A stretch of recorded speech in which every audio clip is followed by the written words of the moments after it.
Injil Yohanes pasal yang ke-16, kita baca sama-sama.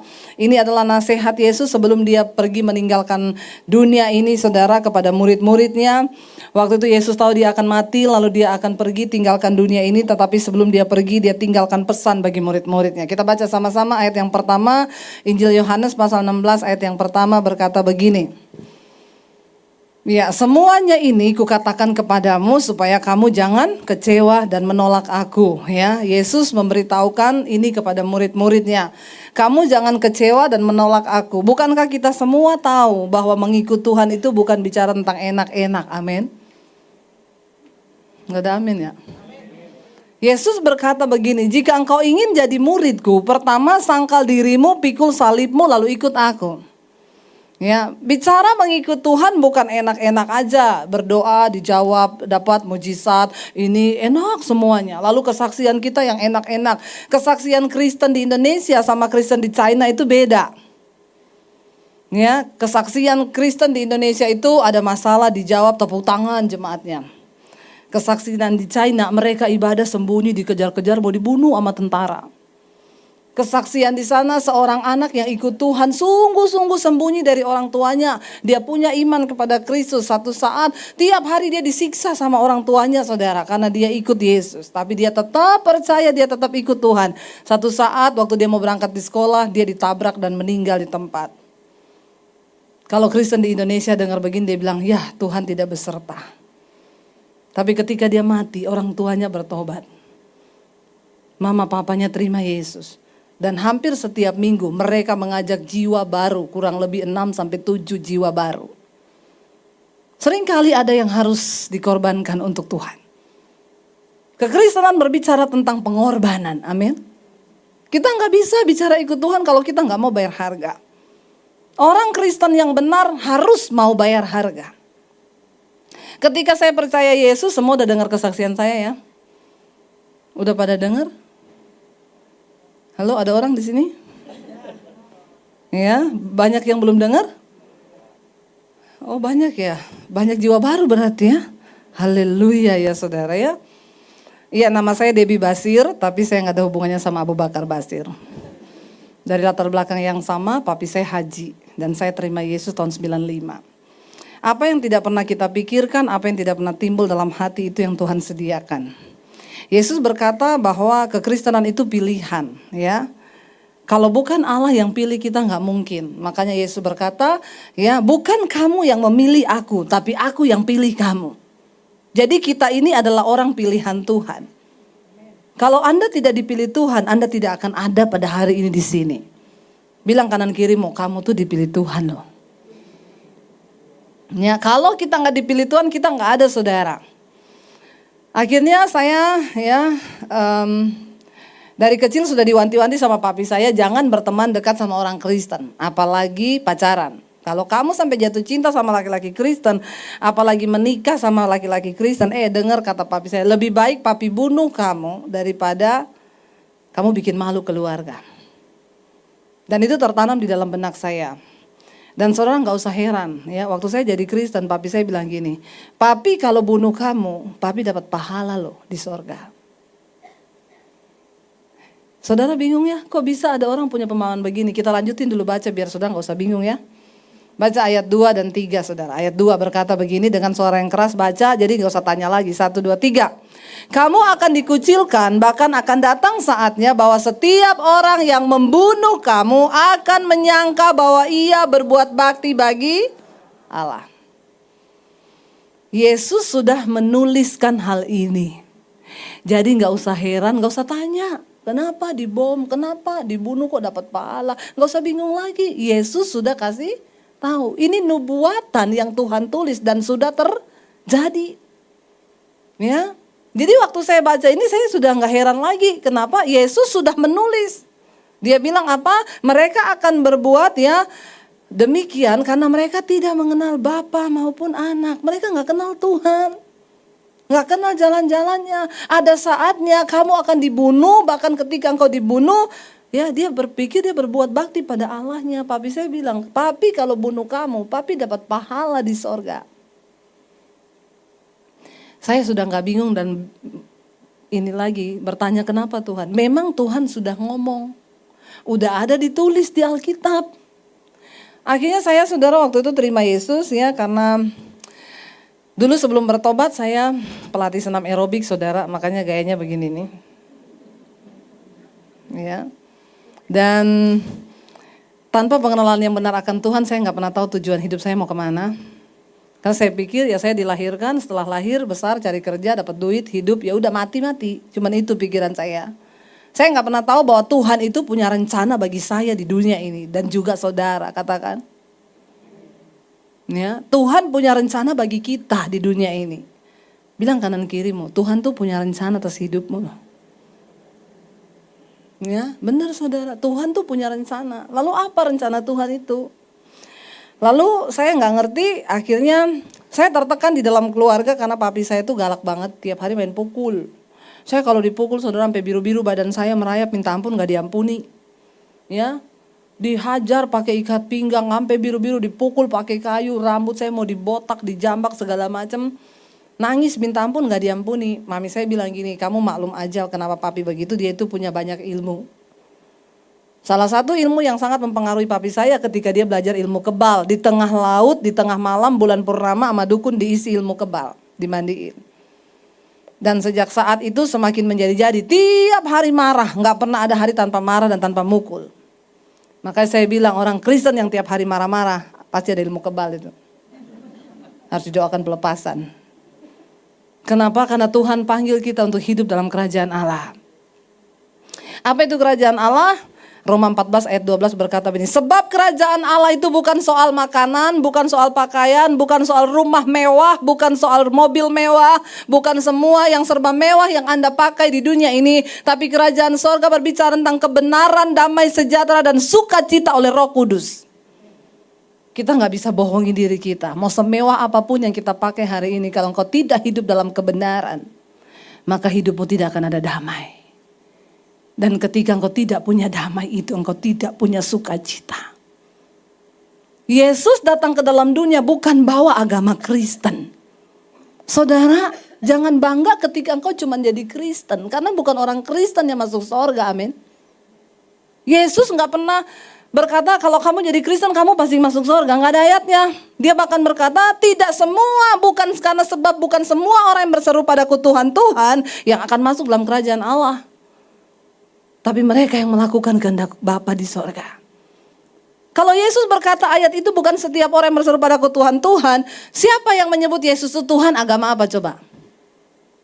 Agama apa yang menyebut Yesus Tuhan? Saya tuh bingung ya, di sini ada orang atau pura-pura nggak tahu atau gengsi atau apa. Jawablah saudara kalau ditanyain sama pendeta, amin. Tolong kita agak bersahabat dikit ya. Atau saudara kaget lihat saya kok datang marah-marah. Enggak, memang saya ini begini loh. Saya nggak ngajak berantem. Ya, saudara yang menyebut Yesus Tuhan tuh agama apa? Nah gitu dong. Biar cepat khotbahnya, amin. Saudara nggak jawab kita nggak selesai loh.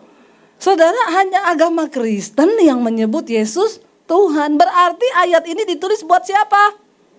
Orang Kristen. Bukan setiap orang yang berseru padaku Tuhan, Tuhan akan masuk dalam kerajaan sorga. Tapi mereka yang melakukan kehendak Bapa. Yesus datang ke dunia bukan bawa agama Kristen. Tidak ada satupun agama yang bisa menyelamatkan orang, termasuk agama Kristen. Jadi jangan bangga kalau KTP saudara tulisannya Kristen. Ya, kalau hanya KTP-mu yang Kristen, maka ketika sangkakala akhir zaman berbunyi, dompet saudara terbuka, KTP saudara terangkat naik ke surga. Lalu saudara bingung, loh kok cuma KTP? Malaikat bilang, iya karena yang Kristen hanya KTP-mu. Lalu kita tertinggal. Ya, jangan saudara. Yesus datang ke dunia bukan bawa agama Kristen, lalu Yesus datang bawa apa? Bawa kerajaan Allah. Amin. Roma 14 ayat 17, sebab kerajaan Allah bukan soal makanan, minuman, pakaian, tapi soal kebenaran, damai sejahtera dan sukacita. Anda tidak bisa menipu diri. Walaupun Anda hidup dalam kemewahan, kalau engkau tidak hidup dalam kerajaan sorga, engkau rugi di dunia ini. Hello. Ya, benar nggak saudara? Mau semewah apapun kita pakai tas 500 juta. Kalau dalam rumah tangga ribut terus suami istri tiap hari omong kosong. Setan bersorak-sorai lihat hidup kita. Ya, kalau dalam rumah tangga kita tidak ada kebenaran, apalagi damai dan sukacita, maka itu semua dibangun dengan kepalsuan. Dan Anda jauh dari kerajaan Allah.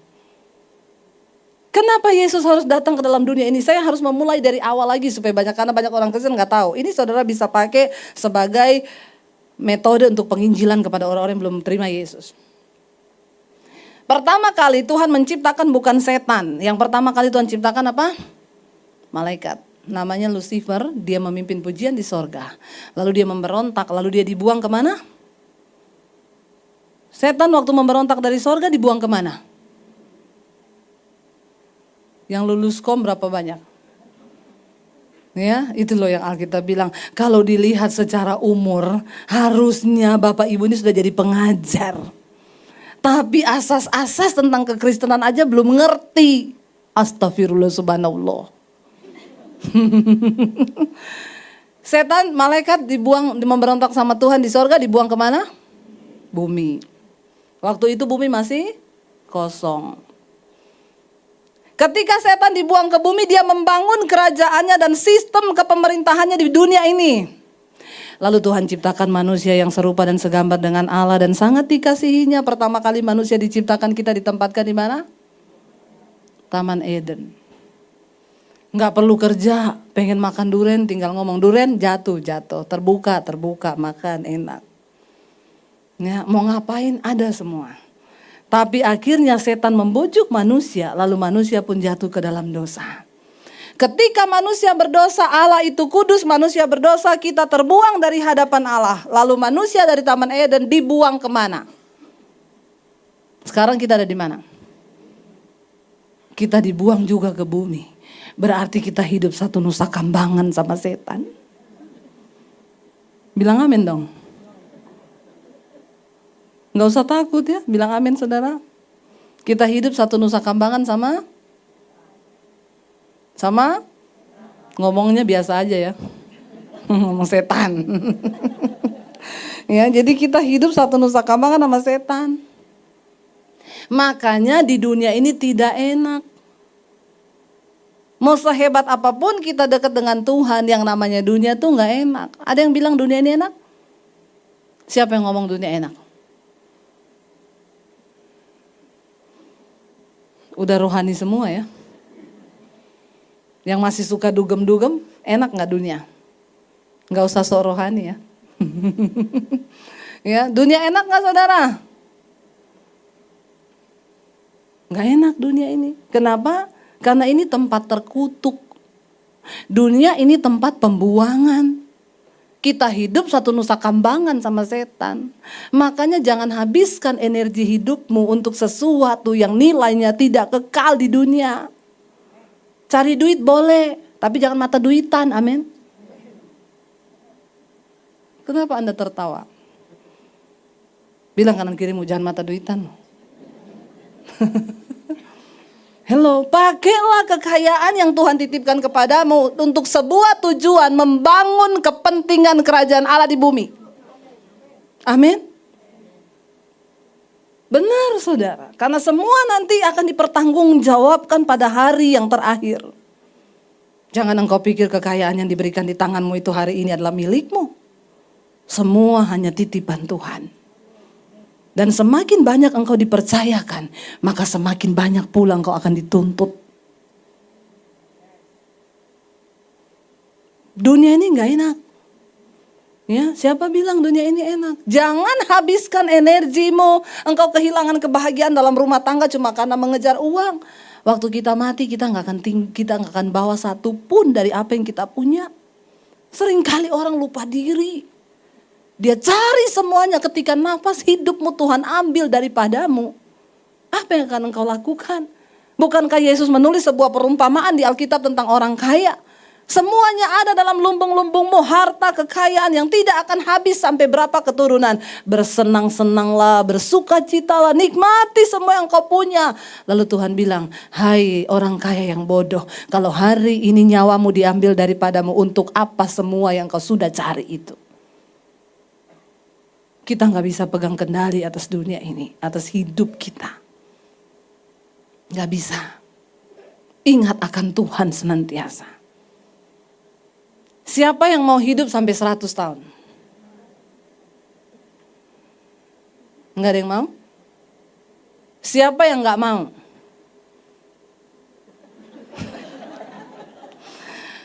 Saya mau tanya lagi ya, harus ada yang angkat tangan. Enggak ada angkat tangan, awas loh ya. Yang mau hidup sampai 100 tahun angkat tangan. Enggak ada. Yang tidak mau sampai 100 tahun angkat tangan. Yang bingung angkat kaki. Yang tidak mau sampai 100 tahun, saya mau tanya, kenapa nggak mau sampai 100 tahun Ibu? Hah? Menderita, ya, sakit tulangnya, ya, lututnya sakit, udah nggak bisa jalan. Belum lagi pikun, mau ke dapur tembus ke teras, ya, mau ke teras masuk garasi. Ya, pikun, istrinya tetangga dipikir istrinya dia. Kalau itu pura-pura pikun. Nggak usah pura-pura pikun ya, bapak-bapak. Ya. Saudara nggak mau sampai 100 tahun karena sakit, menderita. Tetap aja alasannya egois ya. Kalau dikasih sehat, tulangnya sehat, semua sehat, nggak ada sakit, banyak duit, mau nggak 100 tahun?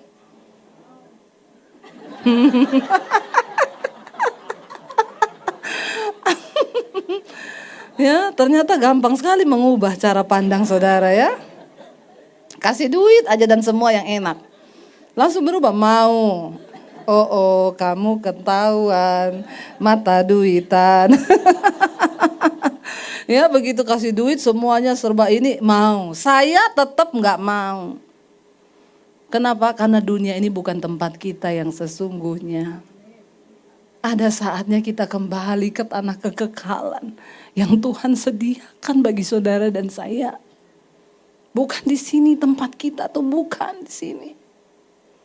Karena itu orang yang percaya Yesus gak boleh takut dengan yang namanya kematian. Rasul Paulus bilang, aku benci tubuh celakaku ini. Terlebih suka aku beralih dari tubuh ini dan pergi menetap kepada Tuhan. Kenapa? Karena selama aku diam dalam tubuhku ini, aku jauh dari Tuhan. Rasul Paulus benci tubuhnya, saudara. Kenapa? Karena dia tahu selama dia hidup dalam daging ini, dia pasti jauh dari Tuhan. Dia mengerti dia harus hidup dalam kekudusan, tetapi berapa banyak kali dia harus melanggar kekudusannya. Karena dia gak bisa tahan, dia masih bisa marah. Dia masih bisa melakukan hal-hal yang sifatnya kedagingan. Karena itu Rasul Paulus sampai kepada sebuah statement. Dia bilang apa? Bagiku hidup di dunia ini adalah bekerja memberi buah bagi Kristus. Dan mati itu adalah sebuah keuntungan. Karena aku berjumpa dengan Kristus. Di sanalah tempat kita yang sesungguhnya, saudara. Amin. Bukan di bumi ini. Ada satu tempat kekekalan, tanah surgawi yang Tuhan sediakan bagi kita. Bukan di sini. Karena itu saudara, jangan tertipu dengan semua yang ada di dunia ini. Semua orang yang pernah mati ketemu Tuhan, sama Tuhan disuruh pulang ke dunia pada gak mau. Gak ada yang mau. Tuhan bilang pulang kamu, belum saatnya mati. Gak mau Tuhan. Saya berapa kali ketemu orang yang pernah mati cerita. Disuruh pulang ke bumi, gak mau. Kenapa? Di sini enak Tuhan. Gak ada air mata, gak ada tekanan. Dekat dengan Tuhan, damai, sukacita. Hidup oleh manusia roh di sana, gak ada semua yang bersifat daging.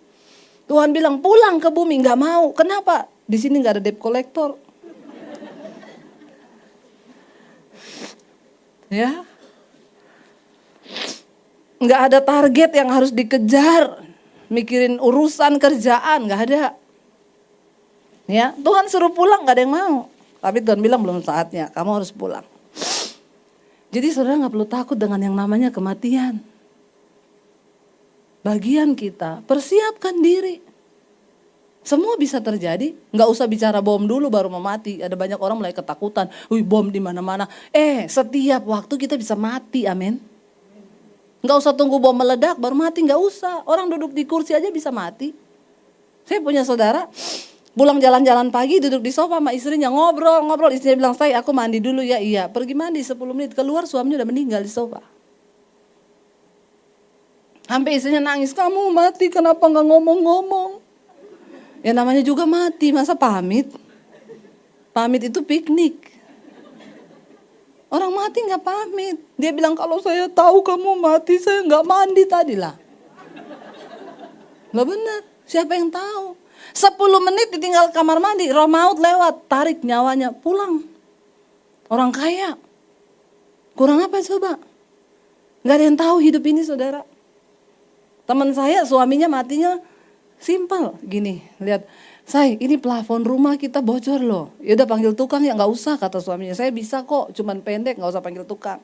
Naik pakai tangga, lagi perbaiki, ada lebah hitam itu yang agak gede, terbang, kan dia lagi di atas, hinggap di dada kiri, tiba-tiba ditikam di situ.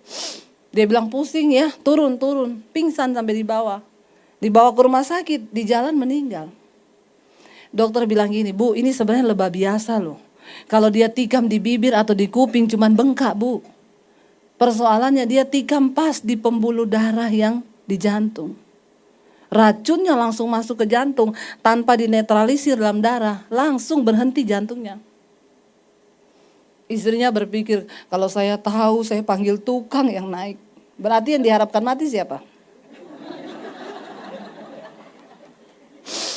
Tobat ya. Saya bilang kalau tukangnya naik, lebahnya nggak ada di situ. Loh benar nggak saudara? Maka ceritanya jadi berubah. Suami saya meninggal, kenapa lagi tidur ada lebah masuk kamar. Hinggap di dada kiri, tetap. Jadi bukan soal lebahnya, bukan soal tukang atau siapa. Memang sudah time limit. Habis waktu. Kita nggak tahu hidup kita sampai kapan saudara. Ada di sini yang tahu hidup sampai umur berapa? Ada yang tahu matinya tanggal berapa? Ya, kenapa tanggal mati kita nggak dikasih tahu sama Tuhan? Kenapa? Supaya kita hidup berjaga. Bener, kenapa Tuhan nggak kasih tahu tanggal mati kita? Supaya kita berjaga-jaga, hidup nempel terus sama Tuhan. Karena kalau tanggal mati kita dikasih tahu misalnya ya, kamu akan mati tanggal 31 Desember 2030 seiring bubarnya Indonesia. Tolak dalam nama Yesus. Indonesia gak akan bubar. Indonesia bangsa yang dikasihi Tuhan. Karena ada anak-anak Tuhan yang terus berdoa bagi bangsa ini. Amin saudara. Kalau dikasih tahu ya kamu mati tanggal 31 tahun 2030. Maka saya yakin kita akan berdosa sampai tanggal 29. Ayo bener gak, ngaku gak? Ya berdosa terus tanggal 29 terakhir ini. Ya mau pijet dulu. Ya, ya ke panti pijet. Alexis sudah ditutup. Tapi rohnya tetap ada gak? Ada. Ya pijet dulu ya sampai tanggal 29 ya. Besoknya tanggal 30 kudus. Bangun pagi ke teman-teman, "Wey, mau kemana bro?" "Shalom." "Apa kabar?" "Haleluya." "Lu ngapain? Kenapa?" "Glory." "Kenapa?" "Mau mati besok." Kenapa kita nggak dikasih tahu tanggal matinya? Supaya kita berjaga.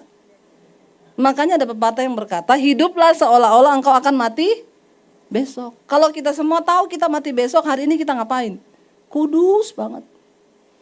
Kalau ada ibadah 3 kali, saya ikut 3-3-nya. Kenapa? Besok mati. Nggak ada yang tahu hidup ini saudara. Ya, nggak dikasih tahu aja masih pada sombong kita ini kadang-kadang ya. Nggak mikir ya. Lalu saya saudara, karena saya nggak bahagia di rumah, saya tertekan, saya stres, saya cari pelampiasan di luar. Saya cerita sama teman-teman saya tempat senam, saya ini bete banget. Ngapain sih ya orang itu lahir di dunia. Lalu mereka bilang gini, hidup ini cuma sekali Deb, nikmati aja dunia. Sayang loh kamu gak nikmati dunia. 1 Yohanes pasal 2 ayat 16 berkata begini. Sebab semua yang ada di dunia ini, hanya 3 hal yang ada di dunia, catat baik-baik. Ya, 1 Yohanes 2 ayat 16 tolong ditampilkan. Yang ada di dunia ini cuma 3 hal. Yang pertama adalah 1 Yohanes 2 ayat 16 ya. Sebab semua yang ada dalam dunia yaitu apa? Keinginan daging dan keinginan mata serta keangkuhan hidup bukanlah berasal dari Bapa melainkan dari dunia. Ketika setan datang ke dunia ini, dia membangun sistem kerajaannya di bumi ini. Dan Alkitab bilang, semua yang ada di dunia bukan berasal dari Tuhan. Apa yang ada di dunia ini cuma 3 hal. Pertama, keinginan daging.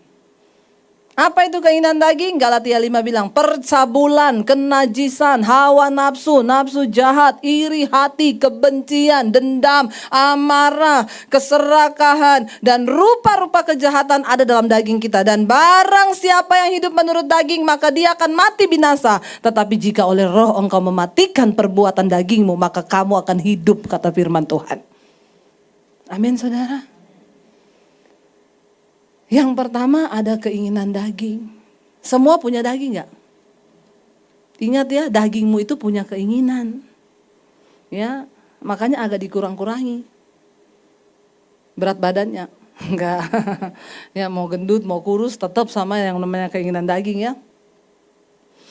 Yaitu percabulan, kenajisan, hawa nafsu, nafsu jahat, iri hati, dendam, amarah, kebencian, keserakahan, rupa-rupa kejahatan ada dalam daging kita ini. Saudara, setan zaman dulu sama setan zaman sekarang beda. Ya, setan zaman dulu tuh pocongan, kuntilanak, genderuwo. Zaman sekarang udah gak muncul setan begituan. Kenapa gak muncul? Udah kalah pamor. Manusia udah gak takut, ya, film horor laku keras. Sampai setan gondok, mereka kok gak takut lagi sama kita ya. Film kuntilanak ditonton, film setan ditonton, bejubel penontonnya antri. Mau beli tiket, sampai setan geleng-geleng kepala. Makanya setan udah gak muncul dalam hal yang begituan lagi.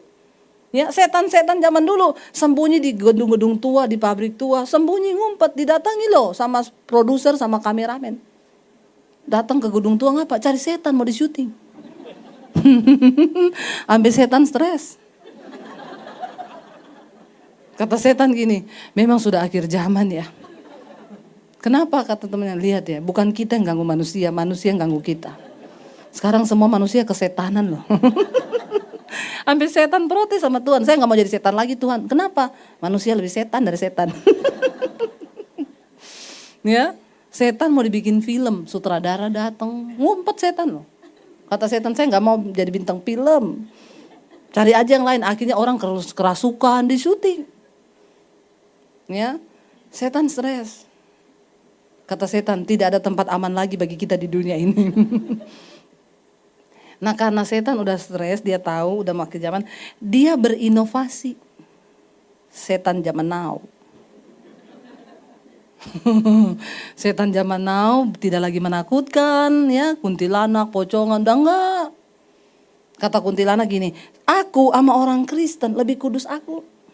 Bajuku panjang sampai di bawah, bolongannya 1 tok di belakang. Orang Kristen zaman now dia bilang, udah bajunya pendek, bolong di mana-mana. Jadi kata kuntilanak, Eke bingung, yang setan Eke apa ye? Halo bapak-bapak, banyak kuntilanak akhir zaman. Ya, banyak pelakor zaman now. Ada seorang ibu cerita sama saya, Bu, suami saya selingkuh, Bu. Terus ibu tahu waktu saya ketahuan dia selingkuh, Bu, itu pelakornya, Bu. Teror saya tiap hari. Jadi perempuan-perempuan zaman now itu memang mereka membidik bapak-bapak. Makanya cowok-cowok sekarang banyak berondong tuh gak laku-laku. Kenapa? Dia gak mau nikah sama berondong. Dia bilang gini, kita cari bapak-bapak. Karena sudah berkepribadian. Dia bilang bapak-bapak itu lebih punya hati, harta dan properti. Ya kalau berondong itu katanya nikah ya sama berondong, cicilannya panjang. Ntar nikah baru mau nyicil rumah. Berapa tahun baru selesai cicilan rumah. Belum beli mobil. Lama. Bapak-bapak itu benar-benar punya hati. Jadi bapak-bapak hati-hati ya. Karena Anda punya hati. Harta dan properti. Bentar saya mau difoto nih. Biar nanti jadinya nggak gini. Kan jelek banget sudah. Nggak ya. Jadi ya punya hati. Makanya sekarang berondong nggak laku. Dan lebih gilanya lagi pelakor zaman now saudara. Dia begitu dapat suami orang. Yang dia cari nomor 1 nomor telepon istrinya loh. Memang beda ini pelakor zaman now, vitaminnya kenceng nih. Nggak tahu dia minumnya apa ya. Ya, sampai dia punya antibody itu luar biasa loh. Zaman dulu perempuan selingkuh sama suami orang takut setengah mati kalau ketahuan. Sembunyi, kalau sekarang enggak. Dia teror istrinya. Kemarin ada berita di TV, seorang pelakor melabrak istri tua. Gila enggak? Dia datang ke rumah dia labrak suruh cerai loh. Memang setan ini gisinya lebih tinggi akhir zaman ya. Sampai heboh bermanifestasinya luar biasa loh. Dia bilang gini, ibu suami saya selingkuh bu. Dia beliin apartemen tuh cewek di Surabaya bu. Terus ibu tahu itu cewek tiap hari SMS saya. Lu gak tahu diri ya. Suamimu itu udah gak cinta sama lu. Putusin aja, cerai. Lu emang gak tahu diri ya. Dia tuh lebih cinta sama aku. Tapi dulu dia bilang waktu saya belum bertobat, saya terpengaruh bu. Tapi sekarang saya udah bertobat bu. Jadi saya balas dia, Tuhan Yesus memberkatimu. Tapi sakit loh. Makanya saudara, sekarang ini keluarga-keluarga digoncang habiskan sama setan. Kita harus kuat dalam rumah tangga suami istri. Kenapa? Ketika suami istri hancur, anak-anakmu hancur. Cucumu juga kena kutuk. Amin. Ingat apa yang kau tabur hari ini, itu akan dituai oleh keturunanmu. Ya, itu ada kutuk turun-temurun yang akan kena saudara. Semua perbuatan dosa yang kau hidupin. Makanya nomor 1 suami istri hidup dalam keterbukaan. Handphone gak usah pakai password, amin.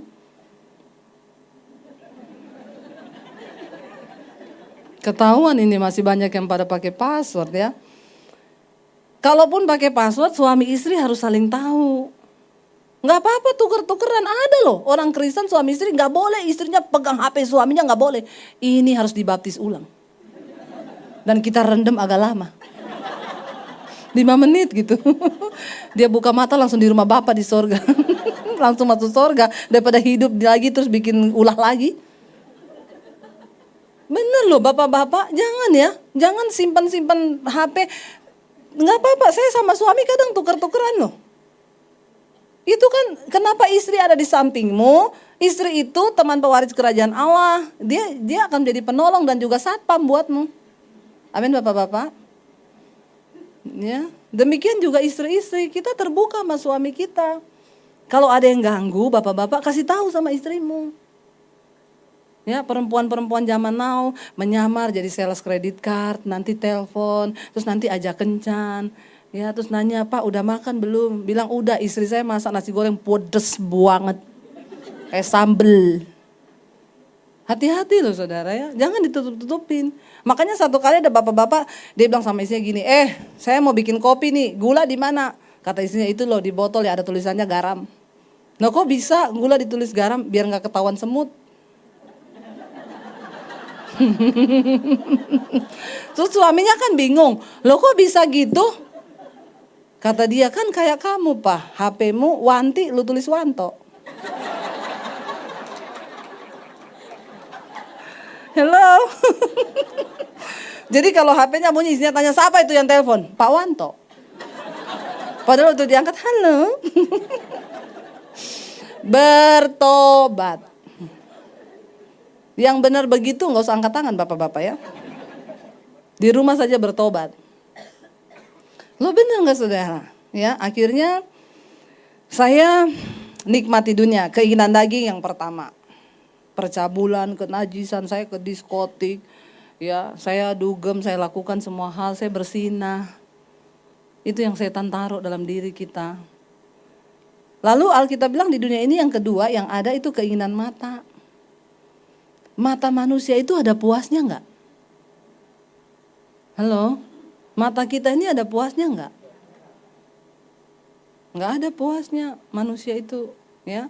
Dikasih motor pengen, kasih mobil pengen, kapal, ya, jadi juragan kapal. Kasih kapal pengen helikopter, ya. Dikasih rumah tadinya kontrakan cuma 1 petak, pengen punya rumah sendiri. Kasih rumah 1 pengen 10.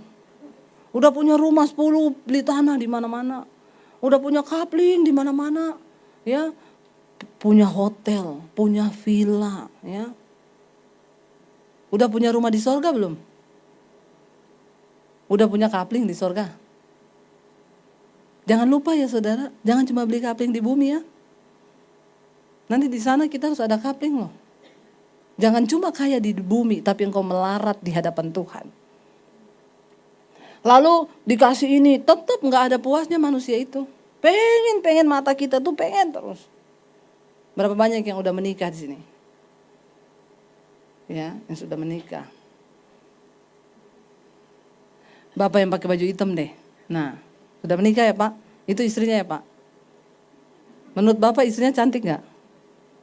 Cantik ya? Yang lebih cantik dari istrinya ada gak?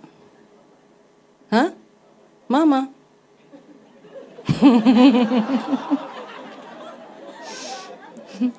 Jangan bilang mama dulu, saya tahu hari ini hari ibu ya, hari Mother's Day saya tahu. Tapi saya lagi tanya sama Bapak tentang wanita lain, jangan mama ya. Yang lebih cantik dari istrinya Bapak ada gak?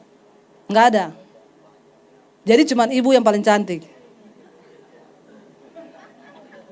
Kayaknya Bapak harus periksa mata deh Pak.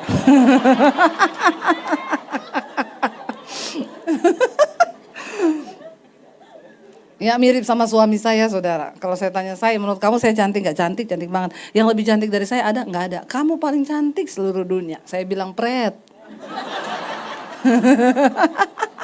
Kenapa saya bilang pret? Kalau jalan di mall ada ibu-ibu cantik dilirik sama dia saudara. Tapi gak apa-apa. Berarti pria normal. Yang dia lirik wanita cantik. Daripada dia lirik cowok ganteng. Bahaya. Cucok. Ya. Jadi dia tanya sama saya, menurut kamu saya ganteng banget. Yang lebih ganteng dari saya ada nggak? Banyak. Loh bener.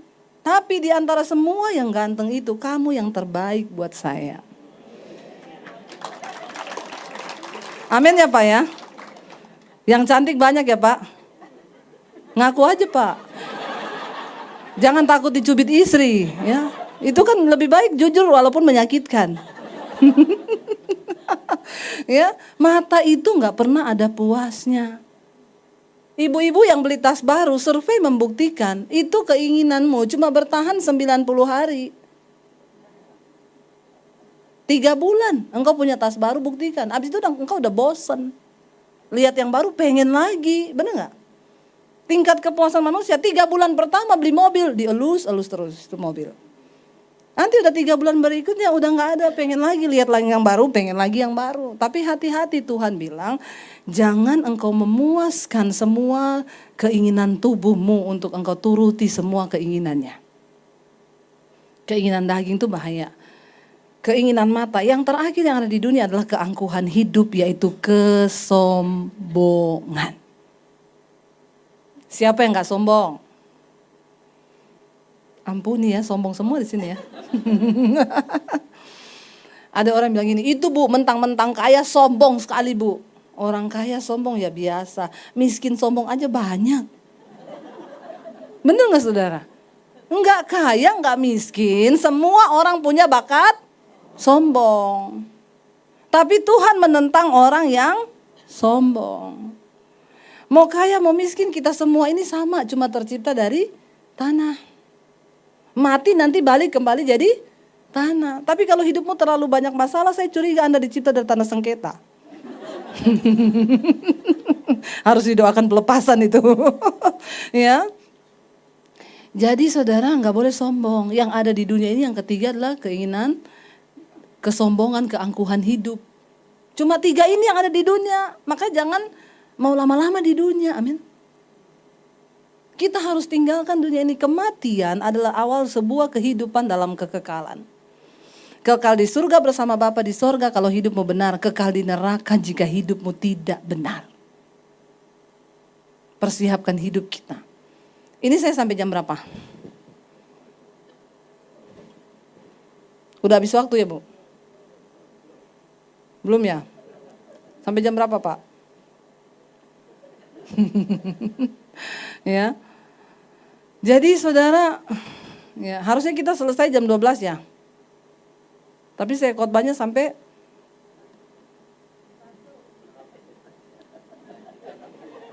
jam 1 ya Bu. Anda puas, saya lemes. Habis ini saya masih ada khotbah 2 kali lagi saudara ya. Hari Minggu itu hari dinas. Ya, pokoknya hari kerja buat hamba Tuhan.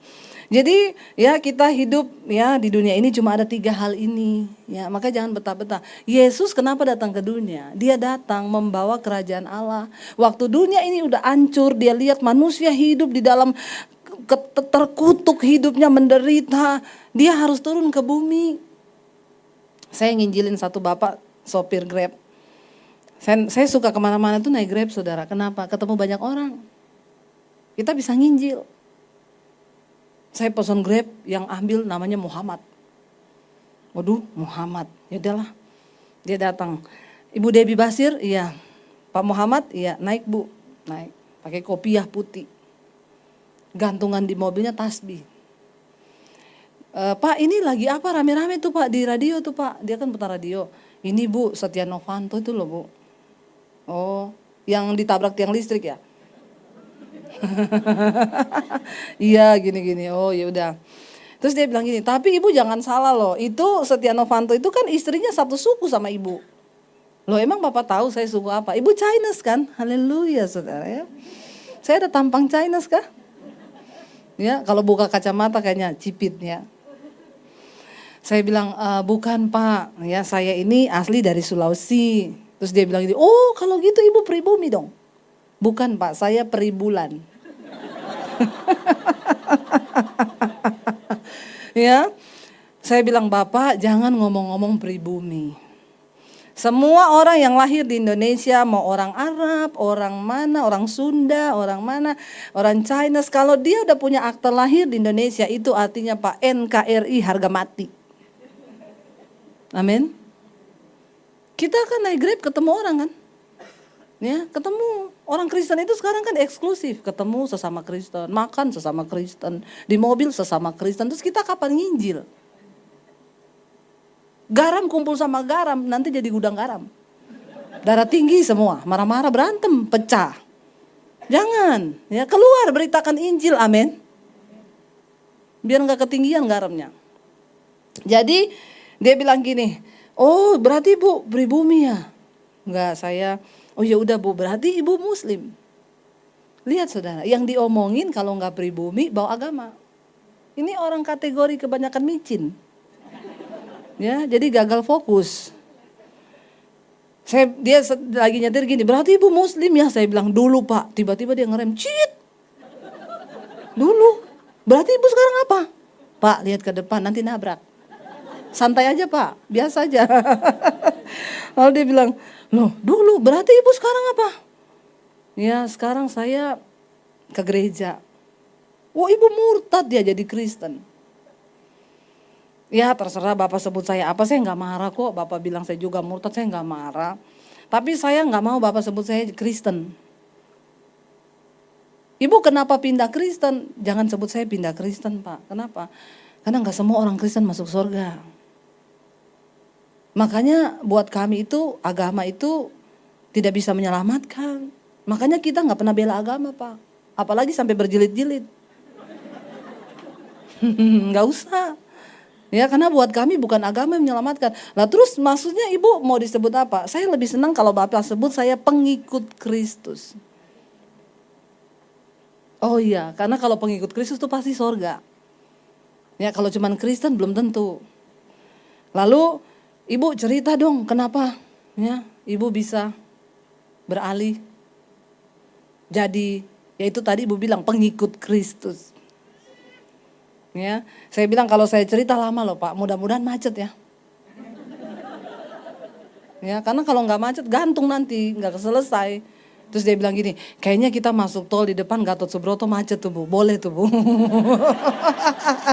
Jadi sengaja cari rute macet ya Pak ya, biar selesai ceritanya. Lalu dia bilang gini, Bu, kenapa kami menyebut orang Kristen itu kafir? Karena dalam surat Al-Ikhlas dengan jelas dikatakan, lam yalid walam yulad walam yatul wal kufuwan ahad. Yang artinya, bahwa Allah itu tidak beranak dan tidak diperanakan. Iya Pak, saya setuju.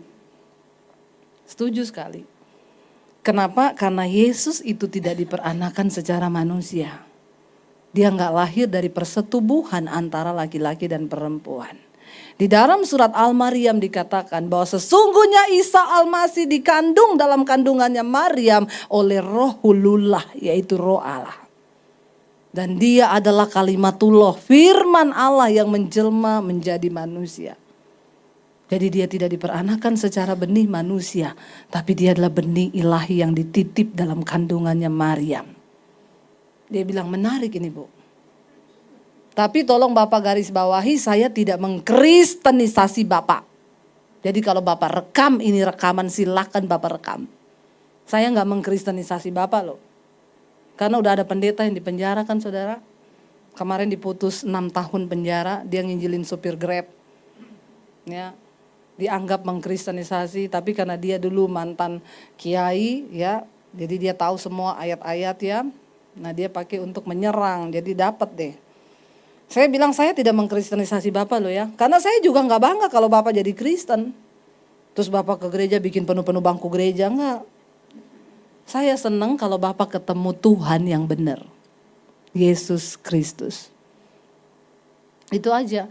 Lalu saya cerita sama dia saudara di jalan, wih luar biasa ya Bu ya, iya Pak. Kalau Bapak mati nanti Bapak yakin gak ke surga? Ya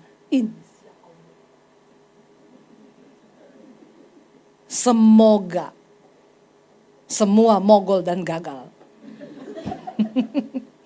Ya, semoga. Jadi, ya sudah saya bersaksi sama dia, saudara. Yesus Kristus itu anak Allah yang turun. Kenapa dia harus datang ke bumi, Pak? Karena dia datang membawa kerajaan Allah. Dia pengen kasih tahu sama manusia, ini loh jalan yang benar, ini kehidupan yang benar. Kerajaan Allah itu apa? Kebenaran, damai, sejahtera, dan sukacita. Itu aja. Itu yang manusia butuhkan, bukan yang lain. Orang punya harta banyak juga, kalau hidupnya nggak damai ngapain coba saudara? Ya, saya konselingin ibu-ibu tuh, tasnya aja 500 juta. Kalau ke gereja sama suami gandeng tangan, duduk di bangku nomor 2. Begitu saya disuruh ke rumahnya, saya masuk rumahnya, aduh Bu, rumahnya kayak surga di bumi ya. Bagus banget rumahnya. Terus saya bilang gini, Ibu pasti bahagia banget ya Bu. Ya, ke gereja bareng sama suami. Dia bilang, Ibu Debbie, saya mau bilang sama Ibu, kami sudah 6 tahun pisah ranjang. Kita gak tidur bareng Bu.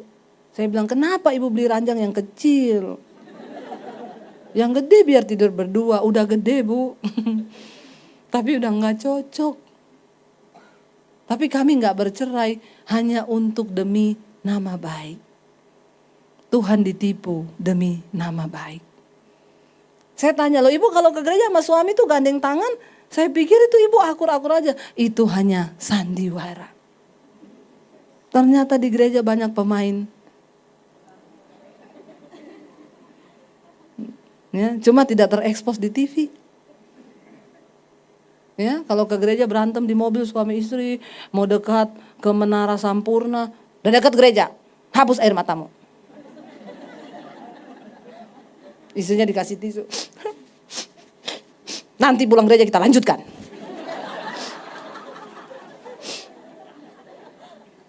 Masuk gereja salaman sama ajar. Shalom Bu, apa kabar? Baik, dahsyat, luar biasa. Ya, suaminya gandeng, ayo say. Pencitraan. Dia kira Tuhan tidak lihat apa yang dia buat.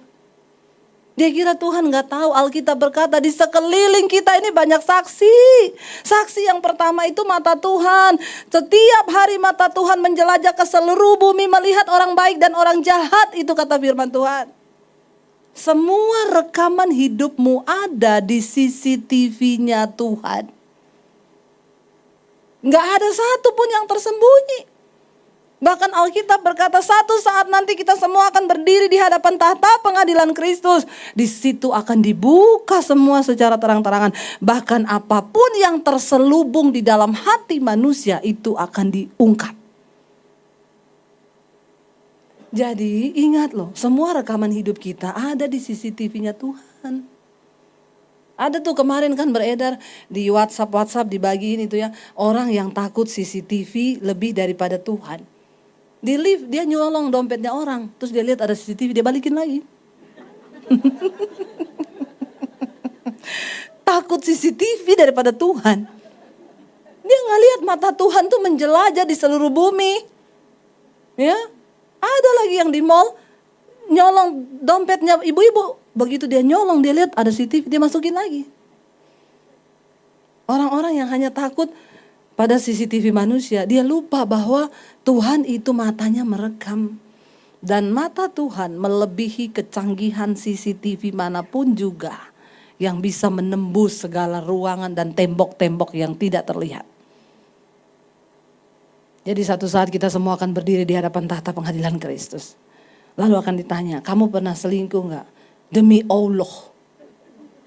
Enggak pernah. Tuhan bilang malaikat, puter channel 7. Ada rekamannya. Jadi hari ini kita pulang bertobat.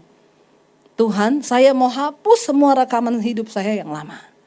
Saya mau bikin rekaman hidup yang baru mulai hari ini. Tuhan gak pernah menghitung berapa banyak dosamu, tapi dia selalu mau tunggu kapan engkau bangkit kembali untuk hidup dalam kekudusan dan perkenanannya. Amin saudara. Akhirnya saudara, saya stres, saya kecewa, saya marah. Saya terusin sampai jam 12 ya Bu. Gak apa-apa ya? Boleh saudara? Ada yang keberatan? Ya, biar selesailah ya. Jadi ke depan udah gak bersaksi lagi. Jadi, karena tadi ini saya mau khotbah sebenarnya, tapi banyak yang belum dengar kesaksian saya. Nanti Anda dibilang kurang gaul. Ya, jadi kalau Debbie Basir ya yang mana tuh ya? Biar tahu kesaksian saya. Akhirnya saya stres, saya ikuti apa yang dunia mau. Teman-teman saya ngajak saya ke diskotik, dugem, judi. Wah, ikuti daging itu kayaknya enak saudara. Tapi kita kehilangan damai sejahtera. Waktu di diskotik goyang pulang. Stres 2 kali lipat, tambah lagi. Bener ya, bukan bahagia, makin stres. Pada akhirnya saudara, setan itu kerjaannya mencuri, membunuh, membinasakan. Dia tiap hari mencari orang yang bisa dicobai. Jadi kerjaannya setan tiap hari berjalan keliling-keliling. Cari orang yang bisa dicobai. Jadi kalau Anda juga tukang keliling-keliling nanti ketemu banyak setan. Ya. Lalu saya jatuh, ya. Singkat cerita saya hamil di luar nikah tahun 95. Dan disitulah saya benar-benar terpuruk. Ya, saya jatuh. Setan datang gini, hidupmu udah hancur. Ya, kamu gugurin kandunganmu pun gak ada guna. Kenapa? Karena satu saat kan pasti bakal ketahuan. Jadi siapa yang mau nikahin kamu lagi? Mending kamu bunuh diri aja. Jadi saya sembunyiin saudara kehamilan saya, sembunyi sampai saya takut kalau ketahuan papi saya bisa dibantai. Saya sembunyiin, akhirnya saya cerita ke teman saya bilang, ya kamu gak mungkin nikah kan? Ya enggak lah, yaudah. Yuk saya antar ke dukun. Zaman itu tahun 95 praktek aborsi gak kayak sekarang, di tiap tikungan ada. Ya, dulu setengah mati kalau mau aborsi ke rumah sakit sama dokter ketahuan nih suaminya siapa apalagi di kota kecil begitu. Saya cerita ke teman saya, dia bilang ada dukun yang bisa gugurin. Pinter, sering dia. Ayo kita cari. Saya dibawa, tapi dukunnya mau didatangi kalau malam. Rumahnya di pinggir pantai. Angin sepoi-sepoi. Horor. Rumahnya gubuk bambu, dukunnya keluar dari gubuk, nenek-nenek tua rambut putih panjang kayak mak lampir. Coba saudara masuk dalam cerita saya. Tatap mata saya. Bener horor. Saya masuk, Dia pegang perut saya, dia bilang gini, ini sudah kegedean. Kenapa kamu gak cepat ke sini? Tapi kamu benar-benar mau ini dibuang. Iya Nek, saya gak mau nikah. Saya baru lulus SMA waktu itu. Oke, bisa. Tapi kalau udah gede gini, kita terpaksa. Tunggu 3 hari lagi kamu balik ke sini. Kenapa 3 hari? Itu malam bulan purnama penuh. Horor kan? Kenapa? Kita akan adakan ritual. Jadi kamu harus bawa syarat-syaratnya. Syaratnya apa Nek? Ayam hitam, telur, beras, kelapa. Kayaknya dia mau bikin nasi uduk. Dia suruh saya bawa bahan-bahannya, goblok gak saudara? Jadi saya tanya, kerupuk sekalian gak? Sambal? Bawang goreng? Bodoh ya. Lalu teman saya bilang, balik gak? Enggak. Kenapa gak mau balik? Saya bilang, saya ini memang setan ya. Tapi saya takut sama setan yang beginian. Pakai ritual, bawa kelapa-kelapa, ayam-ayam hitam, enggak. Gini loh, kalau kamu takut ketahuan, nanti saya yang cariin bahan-bahannya, kata teman saya. Saya nggak mau. Nanti saya cari cara sendiri. Lah terus gimana? Nanti saya cari cara sendiri. Saya lakukan hal-hal yang ekstrim buat ibu hamil. Saya minum obat, saya minum jamu. Saya lompat dari atas tembok tinggi ke bawah, saudara. Tiap hari nggak bisa gugur juga. Tapi memang ada saatnya Tuhan izinkan kita masuk di dalam lembah kekelaman. Kenapa? Karena sering kali hanya di dalam lembah kekelaman lah kita bisa berjumpa secara pribadi dengan Tuhan. Yang belum masuk saya doakan masuklah di dalam lembah kekelaman. Loh benar, penting, perlu. Jangan cuma yang enak-enak terus. Orang harus berjumpa dengan Tuhan secara pribadi. Supaya imanmu jadi kuat. Karena engkau punya pengalaman berjumpa dengan Yesus. Di dalam lembah kekelaman itu gak ada lagi yang bisa tolong kita saudara. Uangmu gak bisa, ya harapan udah gak ada. Tidak ada satu manusia sehingga engkau merasa benar-benar engkau tidak ada pertolongan dan engkau hanya berurusan dengan Tuhan. Tapi Daud punya iman yang luar biasa. Karena dia sering mengalami Tuhan. Dia punya pengalaman banyak dengan Tuhan. Dia bikin lagu. Sekalipun aku dalam lembah kelam, ku tak takut sebab kau besertaku. Amin. Asal Tuhan beserta kita, nggak usah takut. Lalu di situ saya stres, saya mau bunuh diri. Ya, teman saya mati bunuh diri minum Baygon. Padahal waktu itu belum ada Baygon rasa stroberi. Dia mati. Saya pikir waktu dia mati, saya pikir enak itu mati ya. Nggak ada pikiran apa-apa. Selesai. Saya pikir kenapa Tuhan tuh ciptakan saya ke dunia. Kalau orang berkata hidup adalah pilihan, maka bagi saya ada 2 hal yang kita gak pernah bisa pilih di hidup ini. Yang pertama lahir. Gak ada seorang pun dari kita yang minta dilahirkan kan? Atau kita gak ada yang ditanyain kan, mau lahir gak? Enggak kan, tiba-tiba kita ada. Di keluarga happy atau brengsek kita gak pernah bisa memilih kita ada di dunia ini. Kita juga gak pernah bisa pilih bentuk muka yang kayak apa. Ada yang hidungnya mancung, ada yang pesek. Ya. Tapi dengar baik-baik, bukan apa yang ada di luar diri kita yang bisa bikin kita bahagia. Ketika hatimu penuh dengan Roh Kudus, ada Yesus, engkau bahagia. Dulu saya sebelum bertobat, saudara tiap hari berdiri depan cermin, kenapa saya diciptakan jelek banget kayak begini? Oh udah cantiknya kayak gini loh. Masalah buat lo. Ya, bener, nggak pernah ada rasa puas. Saya baru sadar ya ketika saya berjumpa Yesus, saya merasa menjadi pribadi yang paling spesial. Dan kalau engkau diciptakan kayak begini ya sudahlah normal ya. Disyukuri aja. Hidung 1, lubang 2 menghadap ke bawah normal. Amin. Kalau lubangnya menghadap ke atas harus operasi. Bukan apa-apa, hujan masuk air. Mati nanti gak bisa napas. Tapi kalau udah begini disyukuri. Ya, yang kedua yang kita gak pernah bisa pilih mati tadi. Nggak ada yang tahu tanggal mati. Akhirnya saya stres, saya mau bunuh diri di situ, ya ketakutan kalau papi saya tahu, papi saya punya pedang panjang 1,5 meter di bawah kolong tempat tidur. Tiap hari dia asah itu pedang. Dia kalau berantem sama tetangga saya yang Kristen dia angkat itu pedang. Dia punya keris, dia punya samurai, dia punya pistol di lemari. Jadi saya tiap hari ketakutan ini kalau dia tahu dia tembak kepala saya habis nih. Tapi firman Tuhan berkata begini, aku memberikan kepadamu bukan roh ketakutan, tapi roh yang membangkitkan kekuatan. Ketakutan itu bukan dari Tuhan, saudara. Apa yang Anda takuti hari ini? Takut mati? Berapa banyak yang masih takut mati? Nggak ada ya? Yang sudah siap mati? Nggak ada juga. Ini gimana sih? Ya, Anda siap atau tidak siap? Kalau udah saatnya mati, mati loh. Jadi daripada tidak siap, lebih baik siapkan diri. Amin. Ya. Jadi saya waktu itu ketakutan, takut apa lagi? Takut setan. Ada yang takut setan? Jujur loh. Ketakutan itu roh ya, dan dia bukan dari Tuhan loh. Jangan takut setan, saudara. Amin. Karena setan yang sebenarnya itu bukan yang menampakkan diri, itu bukan. Setan sebenarnya itu yang berkecol di hatimu, yang bikin kau kepahitan, itu setan. Ada pendoa syafaat ngomong, Bu, di rumah saya ada setan loh. Kok ibu bisa tahu? Saya tiap turun ke bawah jam 2 malam mau ambil minum, dia duduk di sofa. Hitam gede gitu, Bu. Terus apa ibu lakukan? Pertama-pertama lu saya takut, tapi sekarang udah enggak, Bu. Saya kalau lihat saya bilang permisi. Saya enggak ganggu kamu ya. Pan.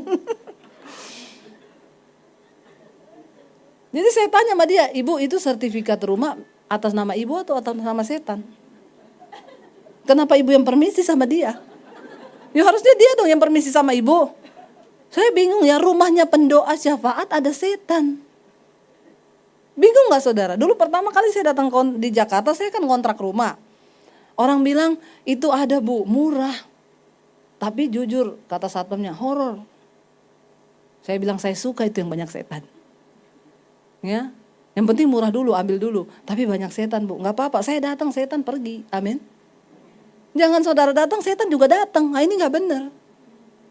Setan itu kan gak tahan hidup satu rumah dengan orang benar. Jadi jangan takut sama rumah horor, amin. Kita datang, setannya pergi. Hello. Orang Kristen gak boleh takut setan. Amin. Ya. Lalu ada orang juga yang takut miskin. Yang ini pasti orang kaya, karena orang miskin udah gak takut miskin, dia emang udah miskin. Sudah tidak ada lagi yang perlu ditakuti, jadi bersyukurlah Anda yang miskin. Karena kita tidak punya satu ketakutan yang sangat ditakuti oleh orang kaya, yaitu takut miskin. Yang miskin agak terhibur hari ini ya. Jangan takut saudara ya. Makanya ada orang selingkuh, panggil saya ke apartemennya, Bu, saya ini peliharaan. Cewek cantik banget saudara. Saya kaget, biasanya yang dipelihara kan kucing atau anjing. Ini perempuan cantik dipelihara. Saya bilang, oh iya Bu, saya dengar ibu khotbah waktu itu, saya pengen bertobat Bu, saya mau sungguh-sungguh ikuti Yesus. Beneran, benar. Siap miskin gak? Ya gak usah miskin kali Bu. Ya enggak, kamu mau tobat? Iya Bu, pengen ikut Yesus sungguh-sungguh. Tapi siap miskin? Ya gak usah lah Bu. Masa ikut Yesus harus miskin? Tidak harus miskin, tapi siap miskin. Loh kenapa begitu? Lah kan nanti kalau kamu tobat, kamu kembali ini semua yang dikasih sama peliharaan itu. Ini kan apartemen punyanya dia kan? Iya, balikin. Gitu ya. Itu mobil Mercy terbaru punyanya siapa? Punya dia juga, balikin. Ya. Ngeri saudara. Ini temannya Syahrini, maju cantik, mundur cantik. Saya nggak tahu kalau kepleset masih cantik nggak ya?